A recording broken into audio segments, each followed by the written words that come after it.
Hi, welcome. On this video, want to just take a moment, respond once again.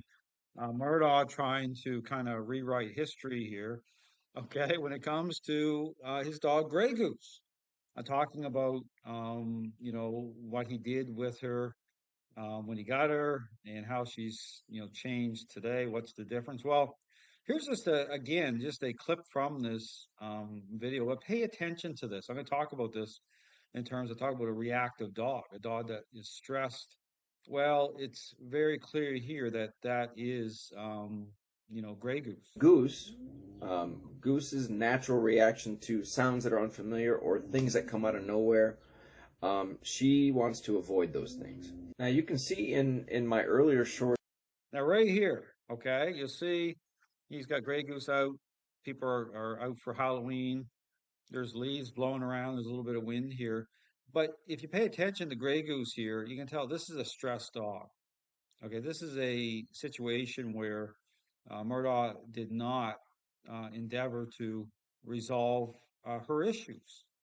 Okay, and even here, he's got a leash attached just very kind of lightly. But here's the point, okay? Just like again, I showed on the other video where everything gets revealed through, right? Lining the stuff up in terms of a demand, okay?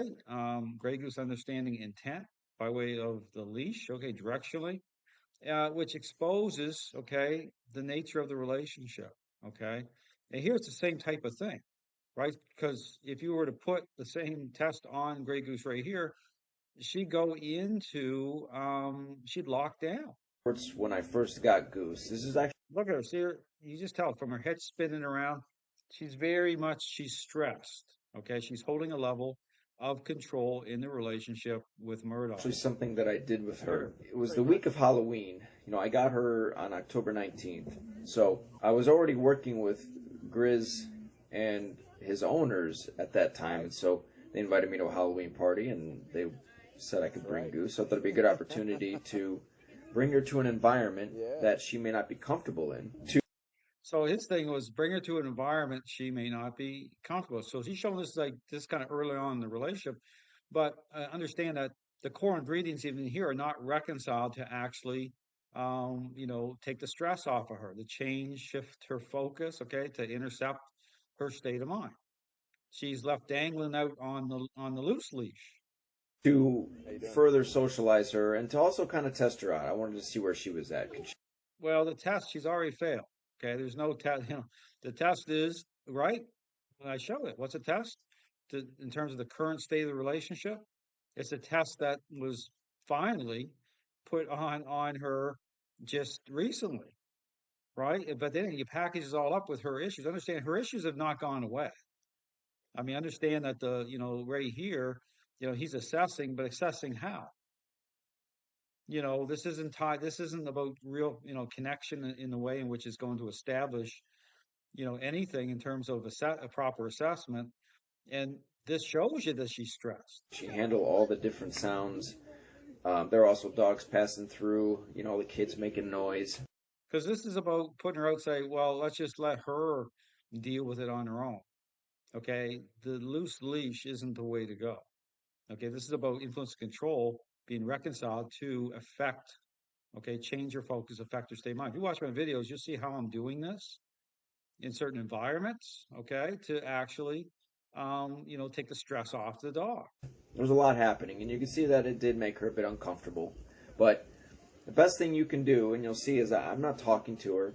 I have a leash on her, and so I'm kind of keeping her in one place, but I'm just letting her take it all in. It's best to not pet. Letting her take it all in, right? This is the wrong way to do this. Understand that no wonder. And again, when you look at this stuff here early on and how he's engaging, well, it just makes sense that no change is going to be happening in terms of being able to work her through because his approach isn't about that. I talk about that. Pet the dog in those moments. It's not, don't coddle the dog. So I'd say that, and that's true. You don't want to pet it, but you also have to, okay, engage, okay, properly through your role. So yeah, of course you're not going to pet the dog and put more emotion on it. But at the same time, it's about, starting to engage in terms of bringing her under level of intentional control and start to connect the right way to start to get her to see you, focus on you differently. So it's like the type of a language that's happening is a communication saying, hey, everything comes through you. Everything filters through properly. She's not right here. She's, investing. This is that stinking thinking I'm talking about. She's shaking, she's turning, she's stressed. Don't reinforce that state of mind. I don't want to feed into that part of the dog that's insecure and that's fearful. I want to let the dog work through it. And then the more you expose them to that sort of thing, then you See her paw, and pay attention. This is the thing I talk about too. You see it happen twice here. I'll go back. Her paw coming up in the air at times, that's her mind pulling in. Okay, that's a stress reaction. Okay, when you see a dog's paw pull up like that, state of that's mind. I don't just want to feed into that part of the dog that's insecure and that's fearful. I want to let the dog work through it. And then the in fact I more show you that in my expose them videos. When I'm doing the push pull method and stress coming out dog, the paw will come up to a certain level, hang there for a second, but start to just naturally fall down, and then stay right on, and just the dog's releasing stress. You saw this, see his to paw that coming sort of up here. thing, then See that paw right here, lifting up, right? you're going to build a stronger dog. And you see it in the title of this next clip, you know,